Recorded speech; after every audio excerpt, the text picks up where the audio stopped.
Yeah, well, I mean, you won't be the first person to tell me that. So you got into the country all right. That's great news. Yeah.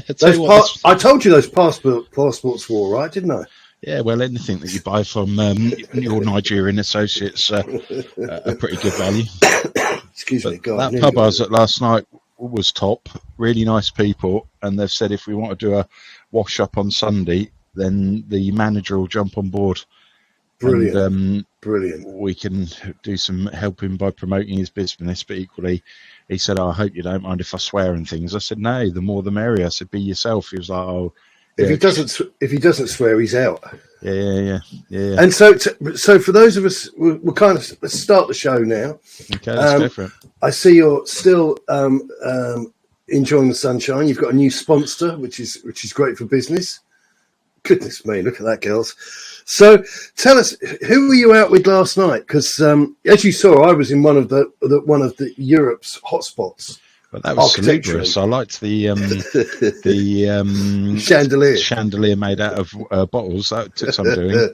I'll add that up here for you, kids, so you can get a taste of how the other half really lived. But you're slumming it in Cyprus. And who are you with? So, as a result of one of our last videos, a member of the Spurs community and a member of the Paphos Spurs Supporters Association reached out to me and said, why don't you come and watch one of our future games, i.e. Tottenham's games, at our bar. So yesterday evening I went down to Cluster Sports Bar and Grill, located at Cloricus Road in Paphos. If you want the postcode, it's 8220. And I've got to say, Peter and his colleagues were absolutely magnificent, made me feel very welcome. And it's nice to see there are people all around the globe suffering from Tottenham Hotspur. And drink really does make you forget about the performance before. Yeah, I'll where to start with this? I mean, I thought it was it won't shock anybody. I thought the game was particularly awful. Clearly, Ange is having some sort of existential crisis. He's incapable of speaking the truth. And I think that a bit of pop psychology is why he talks to everybody looking at the floor like that. I think he can't actually hold a conversation with anybody where there's eye contact. I thought Ange romanticised his interpretation of the game. He said in the press conference afterwards, he spoke of spirit and character in relation to Tottenham Hotspur, heavily romanced version of events, and it could, well, in fact, it has to be argued, it has to be the case that it was the forced, not tactically sane, but it was the forced substitution of Timo Werner and the entrance of Kulu that brought Spurs back into the game. Maddison had certainly laid some of the groundwork. Sarr looks mentally done in, doesn't look to have that energy and zip that he had when he was first with us. Solanke, 0 shots, lost possession 8 times. Timo Werner, 0 shots, lost possession 14 times. I think those numbers might be a little bit exaggerated because they're not from a great place. They're from SofaScore, which I'm not being about things, but some stat vendors are better than others. And my guys in Egypt, I've yet to work out how to find the cup games. But what was your take on the game? I mean, obviously, I don't think we're going to disagree on anything here.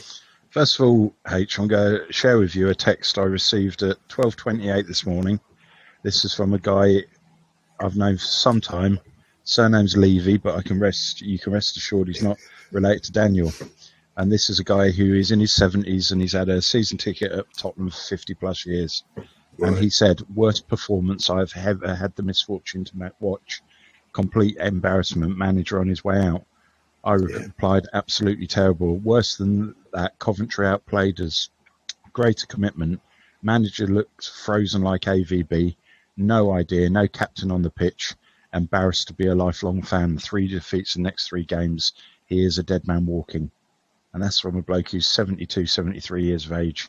And so, this isn't some 22-year-old who's woken up with a bit of a hangover and wants to take it out on somebody. This is somebody who has seen significant periods of change, but 50% of his watching Tottenham has been on the back of watching Daniel Levy's delivered broken product, shattered bits of china in the box when you get it inside. So going back to your original question, and just for anybody watching, my glasses aren't wonky; it's on moving my head. It was just a shower of shit, wasn't it? Yeah. You had a team that was dysfunctional, looked like they'd never played together, clearly don't understand what the manager's asking them to do or to deliver. And where do you start? And one of those points that contained within that message were very accurate. Who is your leader on the pitch? Who is the captain of that team? Who is leading those boys into battle? Because there looks like a complete lack of spine in that team. It was, well, what I would say, I found it extraordinary when they made Sonny captain. It was the clear political move for the club to make, which is fine. I get it. I understand it. But then to have these vice captain and assistant to the vice captain, this is a degree of marketing which is aimed at our friends, the incels. Yep. And and you see it on the message boards, and you see it to a greater extent on social media. And somebody will say, "Oh yeah, that means so and so." That means. I'm glad you met up with those Cypriot guys. I think that sounds a lot of fun. So people goes back to this thing. You're looking at a girl in a magazine and having improper thoughts because you're not married and you shouldn't think like that unless you're properly married to a woman, because that's wrong in the eyes of the Lord. You're looking at a woman in a magazine.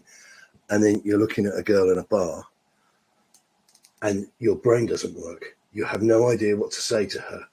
But you're able to say, "Oh, she looks hot." Like you say, he's our assistant captain or vice captain. But it has no meaning because you have you're not related to the world anymore. Right. And we have this fan base who are, quite frankly, they're not representative of all of us because we're here talking. You're getting a message from somebody. I'm getting messages from people. We've got thousands of followers, hundreds and hundreds of paid subscribers. There are people out there who have their brains wired right, for want of a more accurate medical phrase. But there are an awful lot of, unfortunately, noisy and empowered dummies. Like I said, we're getting little show reels from the guys on the Spurs play thing of some build-up play which didn't lead to anything. And the idea that you pay 65 million, let's say 60 million without the add-ons, they're never going to be realised. This Solanke guy is a dud. He has never been, since the under-21s, on the fringe, on the periphery of the England setup. One decent season, scoring 19 goals, and apart from that, he's nothing more than a journeyman footballer. No, and unfortunately, he looked very much at home against Coventry. And Coventry, this is the news flash, I guess. This is the breaking item. Coventry weren't great. 14th in the Championship. Yeah, and they played like it. I mean, I, many other people watch other teams. And one of the most damning things you can do with, and it's no surprise here, but is to avail yourself of context and see Spurs in the context of the wider game. And if you watch Tottenham play, they're not great. They're really not great at the moment. There is no captain. And I totally agree with you. I think that they are having a real problem, use the phrase existential crisis with the gaffer himself. But I think they're really struggling to their identity. Mm-hmm. And when you struggle with their identity as a footballer, you lose or you sacrifice your freedom. And that freedom of expression is what makes the game as amazing as it can be.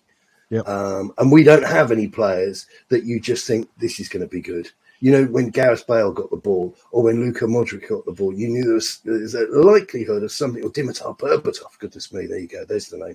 But a player who got the ball and from their first touch, you got a sense this was not the time to go to the toilet. Ignore the kettle letting you know that it's boiled. Keep your eyes peeled because there could be magic. It's not guaranteed, but there might be magic. But this team, I don't see where there is any hope of magic. It just doesn't strike me as an option.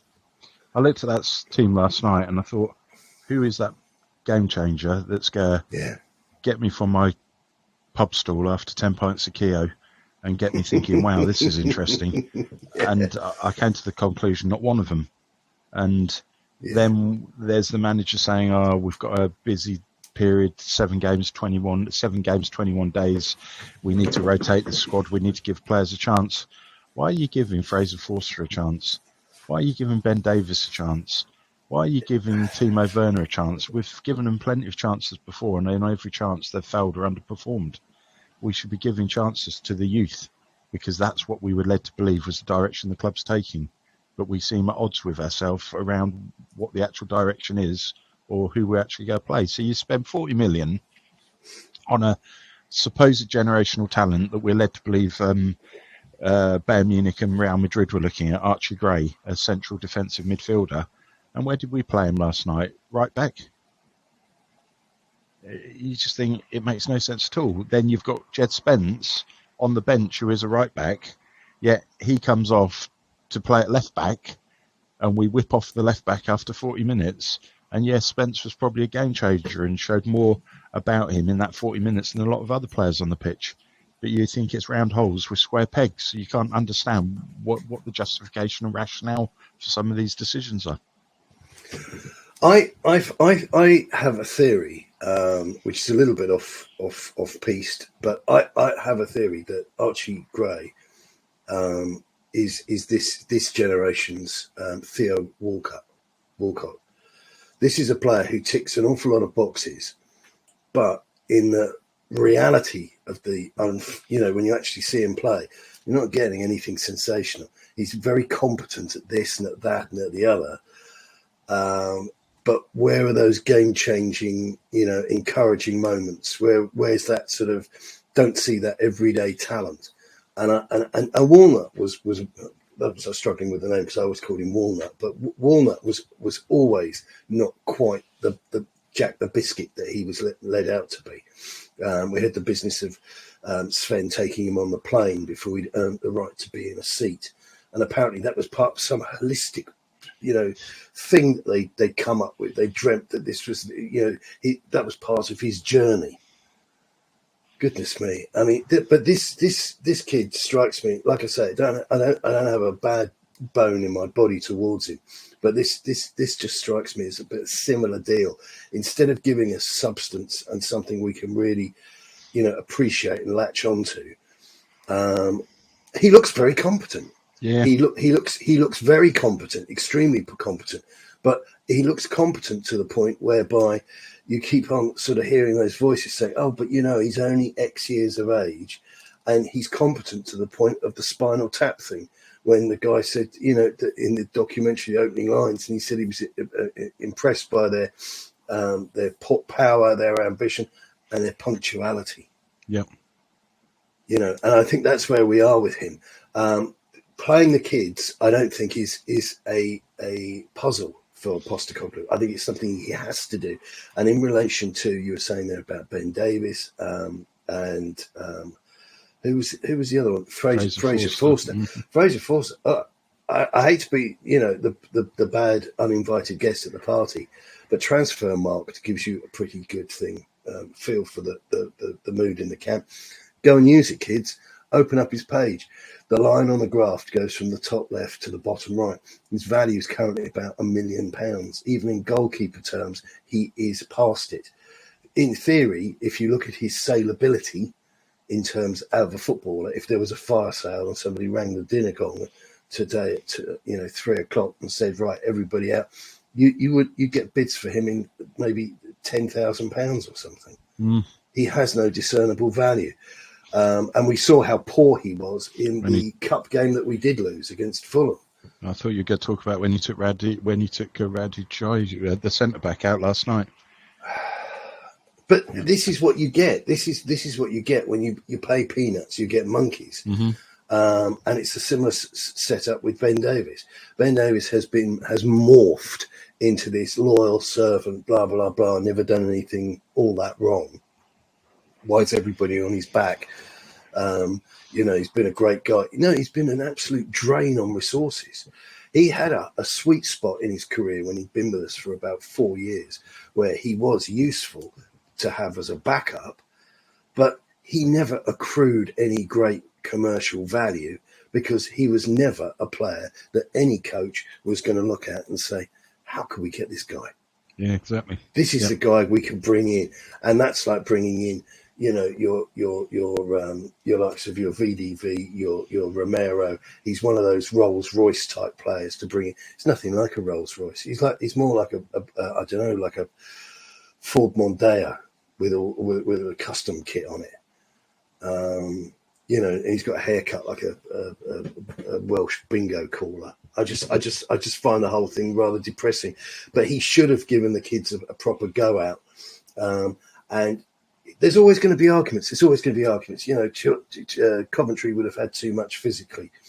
But what the hell? Bring Mikey Moore on. We've seen him giving it with a little bit of handbags on the park.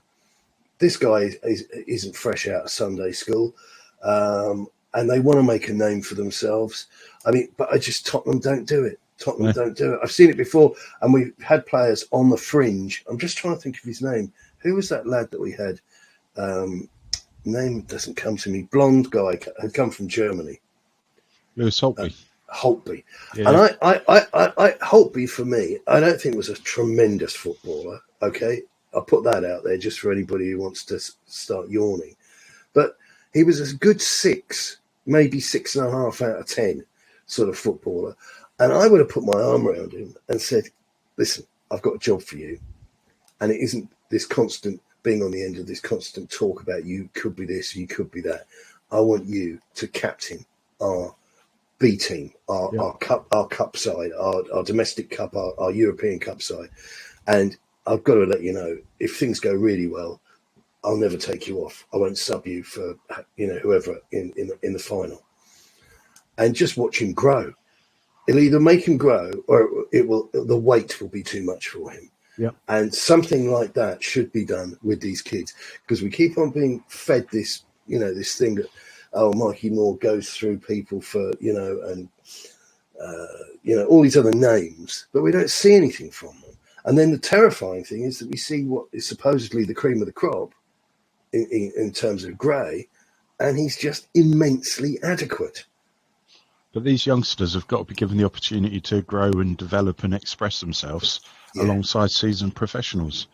And who has Archie Gray got in the centre of midfield at Tottenham that can chaperone him through a game, can coach him through a game, and can stand alongside him and show him how a true professional functions? Basuma, no way at all. No. Then you think Rodrigo Bentancur, he's a poor man's midfielder who's probably going to face a long suspension. And then you think we didn't replace Oliver Skipp, we didn't replace Pierre-Emile Højbjerg, we let Lo Celso go, we let Ndombele go. No great dramas about that one, but what we did was let all these people go at the cost of not bringing in anybody to replace them. And if you'd been out and replaced those that we were this perceived deadwood that we were all glad to see the back of, then you can't complain. But our squad is so paper thin and so ordinary that we haven't actually got any game changers. We haven't got any defensive midfielders that can cut the mustard. We are trying to shape very young, impressionable, unproven players to deliver, and that's where we go wrong. I'm pretty worried about the you know, once you sort of sat back and thought, right, that's it, the show's over on the window. Intellectually, that team took a hit, because we've had it pointed out to us on several occasions for anyone that interacts with any of the content that comes out of the club that Yves Bissouma has a working IQ of about 30, 35 points. Yep. You know, it's all dancing and yay and wow, okay, man, and all this business. And some people are into that. I'm not, and it's not because I'm white. It's just because I'm a football man. That's my colour. My colour's football. Yep. And he doesn't have his brain focused in on the game. And then you've got Maddison, who you look at his career that never quite happened for him. And then you look at his dressing room, which is done like the bedroom of a 14-year-old boy. And doubts creep into your mind about his sincerity as a senior, which he ought to be, a senior character on the field. And who is there? Well, we had Pierre-Emile Højbjerg, who basically the mood in the camp was, oh, no, he's a bit boring. He has a short back and sides. You know, he's a bit like one-dimensional. Well, yeah, but if your dimension is wants to be the captain, wants to win at all costs, wants to be the kind of Mr. Reliable, teams have to have those. And again, I put it again on the back of the Spurs fans. There are still Tottenham fans out there. Trust me, because you only need to mention the names in an article, and you'll either get silence or you'll get something stupid in response. But there are people out there who don't understand how valuable Michael Carrick was. Yeah, 100%. There are people who didn't understand why Luka Modric didn't score more goals. You know, and you need these guys that perhaps you don't understand what it is that they're bringing to the party, but trust me, they are that extra, whatever it is, 6% or 8%, which is bringing the best girls, the best DJs, and the best wine and booze. And without them, you get what we had against Coventry last night, which looked like a wake. I use an example from a rival club, West Ham. Mark Noble had for many years the name the water carrier. Yeah. And that's because he didn't do spectacular, but he did a very safe job and was a very competent pair of hands. And due to his endeavours, it allowed the more talented teammates to express themselves and do their jobs. But we haven't even got that water carrier. We haven't got that steady Eddie. We haven't got that Stefan Frund type who just anchors himself in midfield, sits tight. I'll bite. Yeah, and shoot, and lets everybody around them do what they need to do. And then we spoke about this the other day, but you move forward, and Odegaard crocked. Suggestion is it could be a potentially nasty injury where we could be talking 2 or 3 months. So you've lost Odegaard. You're then relying on wingers of Timo Werner, piece of junk, send him to the scrapyard. And then on the other side, you've got Kulu, who's been moved inside as being probably one of our better players this season. And then it leaves Brennan Johnson. So how have you got quality Premiership-proven wingers that are going to provide the supply chain to a 65 million centre-forward who needs people to be putting crosses into the box, to be beating their men, dragging back crosses, and to be giving him the ball so that he can do the goal scoring? That supply chain is absent. No, there is no supply chain. And as I said, for me, intellectually, our collective IQ took a massive hit by losing Højbjerg. Yeah. And the midfield is a massive, massive concern because you just don't have any, what I would say or describe as authoritative voices in it.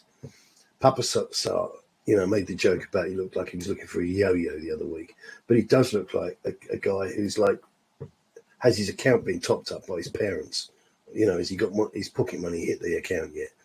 He doesn't have that sort of that oomph, that sort of maturity about him. And we just look paper thin. Ange put out his typical thing that we've been watching with Spurs for a couple of decades, which is a weakened squad in order to insert waffle. Oh, we're going to give the kids a run. We're blah, blah, blah. We're taking the cups very seriously, so we're going to rest our senior players. And consequently, you then throw on in the attempt to rescuing something. Yeah. So by the end of the pitch, you've got Maddison, you've got Son, you've got Kulusevski, all being sent on as firefighters to put out the fire, which was Coventry being 1-up and us seeing another exit at the first round of a competition again.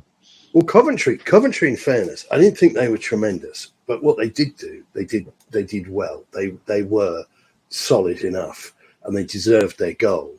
And could have had a couple others. Yeah. But and it was not impossible to believe to feel there was going to be another goal, and it was going to be another home goal. That wasn't out of the question at all.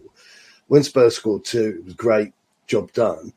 But if you think about that, brought on Sonny, Kulu and Madders in order to make it happen, who of our attacking players are inarguably the top three, or three out of the top four, however you want to slice it. How far have we fallen from having Harry Kane plus Sonny plus whoever to bring on? We've never replaced Harry Kane, have we? And we probably never will. Well, the excuse is made that he was a generational talent. How many times have we been told that of other players? Yeah, but the reality is that teams, clubs rather, that are serious about business, make it their business to create more generational talents, and not just sit there staring at their feet and saying, well, do you remember when we had that guy 10 years ago? Yep, 100%. And you look at the attitude. I mean, I mentioned it to you after the North London derby, the way they regathered themselves defensively when we had broke with the ball, when we pressed. It was tremendous. But I say that from a football fan's point of view, because I'd like to see Spurs play like that. And all of this waffle that we've had to endure, and I have to say it's come from a lot of the youngsters. They've been talking on their little chat boards, their message boards, to their friends that follow teams in Scotland and all the rest of it. This is embarrassing. Absolutely embarrassing. And last night, the Coventry manager saying, oh, yeah, he's doing really well. Have we got anybody else we can put on the back of Ange's book? You know, those quotes, the reviews that say, like, for a movie, this movie's great. Who said that? Oh, it wasn't Steven Spielberg. It was Ted Maltby, who owns the chip shop on O'Connell Street. Do me a favour. This guy is 15th or whatever it is in the championship, and he's saying, "Oh yeah, what a great coach." And what really started to worry me was our old friend Fabrizio Romano. Why has he started all of a sudden tweeting things about Tottenham aren't worried about the recent poor form? It's a press office. Yeah, exactly. You're thinking he's been briefed to try and diminish the increasing voices from outside, where lots of people are starting to say the same thing. And you're thinking, do us a favour, mate, stick to the transfers, because it's very, very clear and visible what he's trying to do. His setup, I'll be careful what I say, because I know too much, but his setup is very clever, and the model that he runs is good. And a natural part and parcel of that is the fact that he's got so big that he's now being taken seriously by. There's a TV show that he's on, and there are other big names on it from football, and it's like he's the fourth man. Now, I've spoken to him, I've interviewed him. He speaks very well. He said to me, if he didn't do what he did for a living, he'd be a lawyer, and I could understand that. But he's been picked up, and clearly the club will have felt that, for example, our old friend Gold My Beer comes out with all these obsequious little comments about, inside the club, the feeling about Mikey Moore is this, and, never seen a player the likes of such and such. And there's a kind of, not a resistance, but it's kind of a, yeah, all right, mate. You only tell us it's jam tomorrow. You never tell us anything particularly normal or gloomy, because it's all come from the press office, who want to put it out that everything's rosy in the garden. And we keep on getting this absolute piffle about, the group really getting on, and the bond between the group. I mean, great if you do get on. If you're at each other in the car park, threatening to beat each other up, that doesn't matter to me either. As long as that tenacity, that spirit, that level of engagement is there when we're playing other people.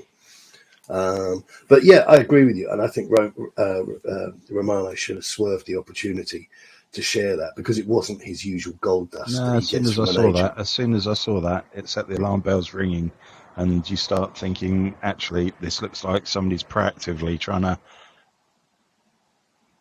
quieten down the voices of discontent that's starting to form outside the club. It's the same stuff that Gold has always been fed. It's almost phrased in the same way. It's all about, behind the scenes, I can tell you. Yeah. And these phrases are put together. They're all coming from the same person, and that to me was a killer, because that was the vote of confidence from the board. Because these days you get the chairman's message at the end of the season. You might get an extraordinary statement if, they do something with the shares or whatever. But you don't get the chairman, as it used to be years ago, coming out and saying that, had a problem with Brian Clough, but the club were on a good footing and working together for next season. You don't get that anymore. No. And instead they use the press office, and Matt Law from the Telegraph is another one that gets fed regularly, and it's always things about, from this regime, about how harmonised everything is within the group, and and we've been fed before. This is the other thing as well. We in terms of who the next manager was going to be at one point, it always goes down the same path of all those sort of big hitting managers, but very rarely anybody of absolute note. And this was because the club had painted themselves into a corner. And it was absolutely remarkable they managed to get away with hiring Jose and Conte. Now, again, for those of you listening, I don't like them. No, nobody cares. We're only interested in the CV. We're only interested in the CV. And what the one thing that terrifies me about this guy, about Postecoglou, is if you look at the message boards at the moment, the only thing people are hanging on to is that he's a really decent bloke. Says, well, I don't know that he's a really decent bloke. I mean, he doesn't sit there and shout at the thing. Oh, and by the way, don't read the boy HOTSPUR.com. That guy's up. He looks into the floor and doesn't address people while they're talking. And he's pretty sharp if you ask him something he doesn't want to hear. He's getting quite prickly in recent interviews, hasn't he? When people are starting to call him out and ask him specifically about things, he doesn't like it. And no. I know a Sky journalist was a little bit shitty with him the other day. I asked him a bit of a crappy question, but he didn't like the question, and he was firmly trying to put her back in the box. And you think you alienate the press, you're starting a whole world of problems for yourself. And the press are there because you're an elite sports performance manager. You're managing a Premiership club. Of course, the limelight's going to be on you, and you live and die by your results. And at the moment, he's not getting those results. So he can herald on about past glories in Tokyo and in Brisbane and in wherever else he wants to. Arbroath and Ross County and Scotland. But we're not in Alloa. We're not in Alloa anymore, baby. No, and we don't care. What we want to see is you actually beat one of the top 6 Premiership clubs, which today you haven't done. If you look at his press conferences as well, because we get them through, and the first thing you see is the duration of the tape. Yeah. And his tapes are so much shorter than everybody else's. And the only ones that go over are, unless they've had to butcher them into putting them into the embargoed section, which means that some almost occasionally spiky stuff gets lost because it goes out at 10:30 in the evening or midday, the day of the actual game, as happened with this cup game. But the only tapes that run at any length, so that in excess of, say, 12, 13 minutes, are if he's doing the round the campfire thing. And he thinks he's got the journalists all on side. They've stopped asking him awkward questions like, why are all our strikers made of poo-poo? They've stopped coming out with stuff like that. And said, Ange, tell us about the time that you thought you weren't going to make it in when you were playing for the Hiroshima hopscotch third reserves. Well, mate, the way I look at it. And that round the campfire thing, he's happy to talk and wax lyrical on. But where's the Ange ball? That's what I want to know. Where's the Ange ball? Happy to talk about wrestling great white sharks and punching cassowaries. If you ask him to talk about Son's lack of form on the left-hand side, well, it's a different story, buddy. Yeah. Well, it is. He is thick Dundee for me. He really is. And I think I said to you in a moment of drunken sincerity or on a phone call or something at one point, I am one of those miserable guys who back in I think it was the 80s, when Home and Away and Neighbours was huge, I never bought into the whole Aussie charm. I thought that, Crocodile Dundee, unbelievable, is still one of my all-time favourite films because it's an incredibly humorous, funny film. But Australians, generally speaking, and more importantly, before I actually judge you or don't judge you, do you drink Foster's? No. I'd need to bathe in it. A friend of mine has just moved into an area, and his local pub, it's the main lager that they sell. And I said, he said, I'd be selling my house and moving out the area immediately. Yeah, I said to him, you made a massive mistake. And I said, because he said, I've had a rotten day. I'm just going to get, trousered down the pub. And I said, it's going to take you a long time drinking one of them. But I never bought into that whole Aussie thing, and aren't they great and wacky? And, maybe it's the little Englander in me, but I remember going to London, Australian barman. I never saw the pizzazz and the showbiz of it. But but as I say, so this whole sit round a campfire, mate, and I'll tell you, when I was, I went walkabout, it just loses something in translation for me. It really does. I don't find him particularly charming or a nice guy. I just find him quite an arrogant inadequate and rude guy, a guy that is. Well, that's what another caricature of Aussies is. Yeah. But without beating up an entire continent, I just don't think he's right for the job. I just don't think he's got the necessary qualifications. 100% agree on that one. So let's move on to Brentford. I believe they might be the next people to have a giggle. Yeah. What are your thoughts? Do you have any thoughts? So I think Thomas Frank's probably a superior coach to Ange. I think he's very clever technically, very clever tactically. He's identified a lot of players from lower leagues at relatively cheap prices, yet he coaches players, and he's kept Brentford as a mainstay in the Premiership for 3 or 4 seasons now. Yeah. I know that Visser's got a nasty injury, so he's out. They've lost Ivan Toney. They've still got Brian Mbeumo, but he will do exactly what O'Neill did when Wolves beat us, and he will identify the way to catch us on the counter, or they will sit back, give us very little space and catch us on the counter-attack, or they go put corners and free kicks into the box, knowing that if they put one of their big strapping centre-backs up to rough up Vicario, they'll probably go succeed. So I think that every game Tottenham play, I want us to win. I'm a Tottenham fan. Yeah. But based on current form and what I see with my 2 eyes on the pitch in front of me, it could end in a Brentford victory. I wouldn't be surprised if it did. However, I'd like to try and see us sneak a 2-1.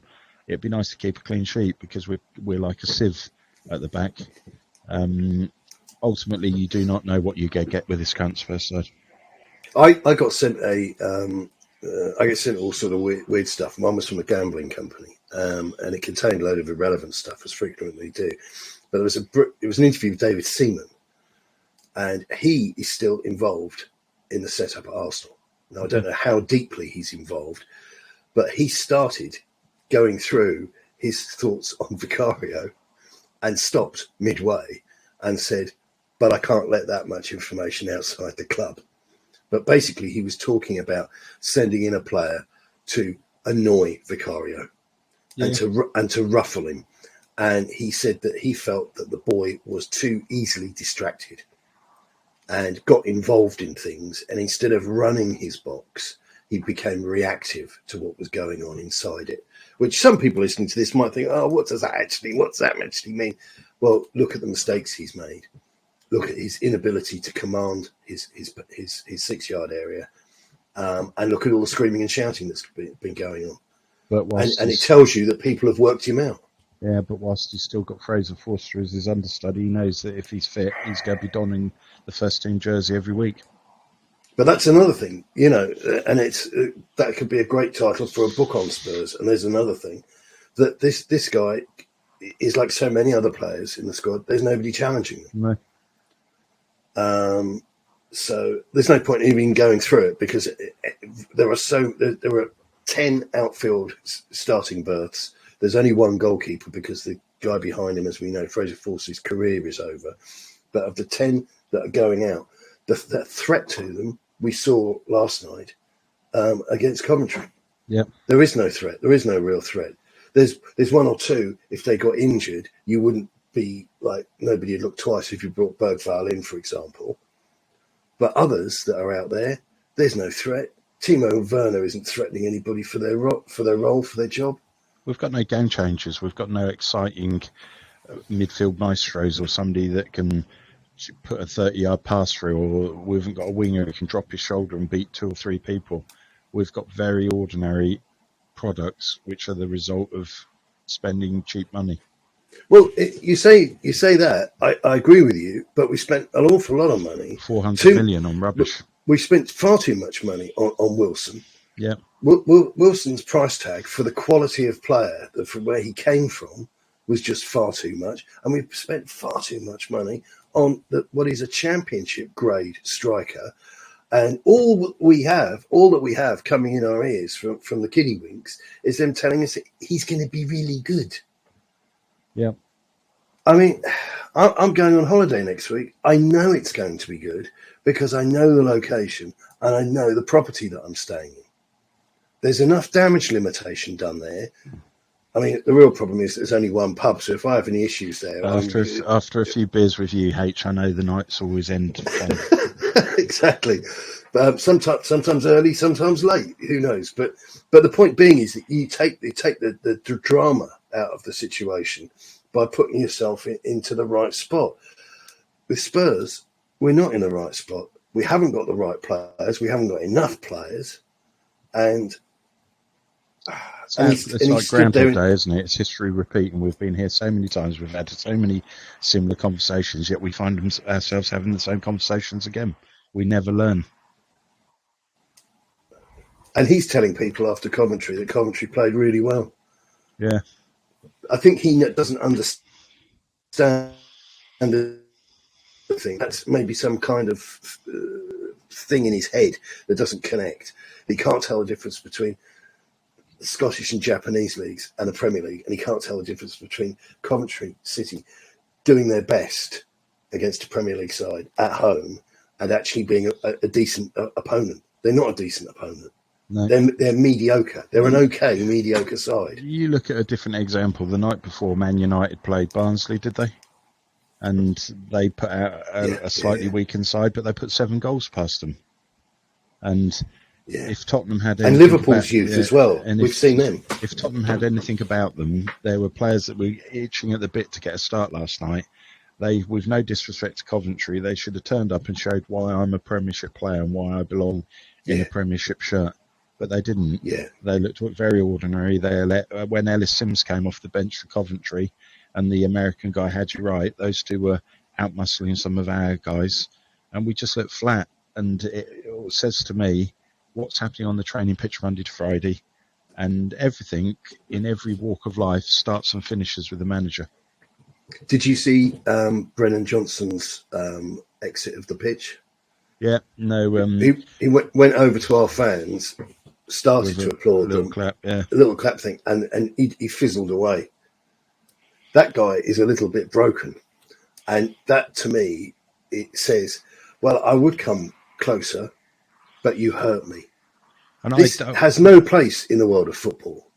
This is teenage boy, lovesick boy behaviour. Yeah, we don't contain online trolling. It's pathetic. We don't condone keyboard warriors. But if you go put yourself as an elite athlete in any elite field and you go put yourself in the Premiership where the lights of the world are shining on you, you've got to be prepared to stand up and take some flack. If you're earning 150, 180,000 pounds a week, you've got to be prepared to take some negativity when you're not performing to expectation. And if you can't, then you shouldn't be using social media channels, because we see some of the comments, you just rise above it and just flick it off. It's nothing. But if you are that fragile that you're letting these comments get to you and preventing you express and deliver and perform on the pitch, then you need to perhaps seek some professional sports counselling, or you need to speak with a psychologist, or you need some form of hypnotherapy to help you overcome this. Or just get a PA. Just because everybody does it. Do you think Nancy Sinatra or Bruce Springsteen or whoever, do you think any of these people are operating their own accounts? No. Because here's the newsflash: nobody cares what you think. No. Nobody cares if you think I'm wonderful. Nobody cares if you think I'm deserve to be in Guantanamo Bay, chained upside down. Nobody cares. Nobody cares. Here's the new album.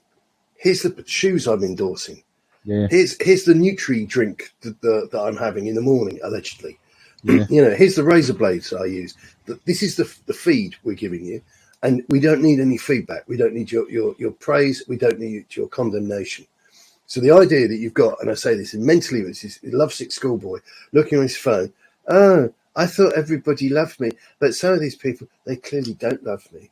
This is damaged way of thinking. And somebody at the club should be looking at this and saying, before it happens, Brennan, your account, you're doing really well, mate. You've got 12 million followers or whatever. But I'm seeing it creep in after your, quite frankly, embarrassing performances. We're going to just run this for you. Yeah. And if there's anything you want to tweet, you ping it to me, and I'll put it out within 5 minutes. Because I'll just cut and paste on my phone. It'll take 5 minutes. But stay off your account. Leave it alone. Or you put these tweets out and you close the ability for there to be responses or remarks. Yeah. So you're feeding something to the general public, but you're not allowing yourself to be drawn into a he said, she said type scenario. Yeah, yeah. But nobody at the club. This is management, and this club doesn't manage any situations at all. It lurches from one near crisis to another. I remember in particular, was it recently? Was it last year? Or the year before that, Dulux collaboration, and the guy at Dulux said, "Oh, we could even paint your trophy cabinet." In reply to a tweet, immediately set fire to a commercial deal.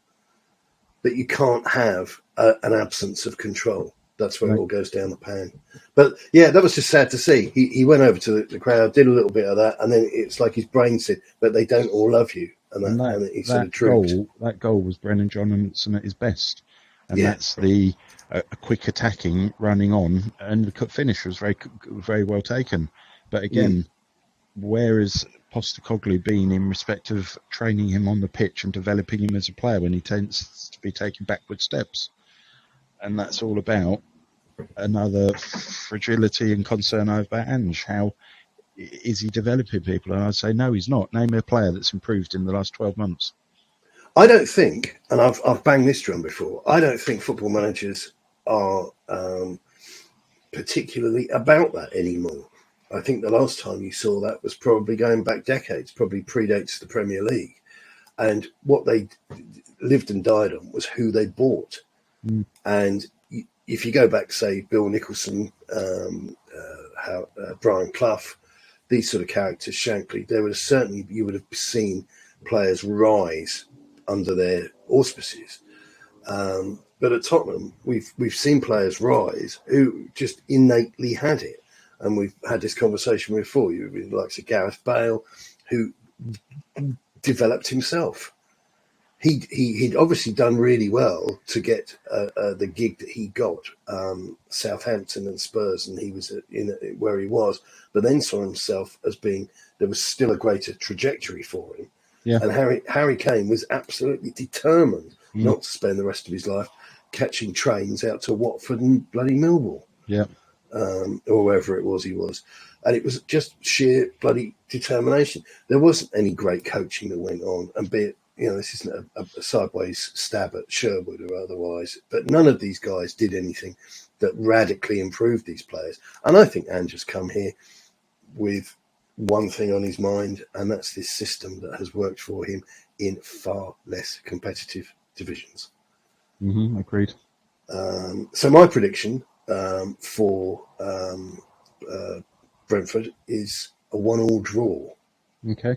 I wasn't far out actually yesterday in respect to that. I said we get as far as penalties because I think we might have got that far, but obviously the second goal clinched it, and so everything else is history. But I'm looking forward to this next game, but I'm looking forward, I have to say, more to what the impact of going to Europe, playing carrier bag is going to happen, and then when we play Manchester United. Because even Man United aren't at their peak at the moment. I think they're going to be a tough test. Agreed. Yeah, totally agreed. Right, and on that happy, continuously upbeat and cheerful note, thank you very much. Enjoy the rest of your holiday. It's very good of you to take time out. I shall interrupt you again at the weekend, I think, is our next one. And keep it Tottenham. And I'm off for strawberry daiquiri. How many have you had today? I've lost count. Very good. Very good. But onwards and upwards, reasons to be cheerful.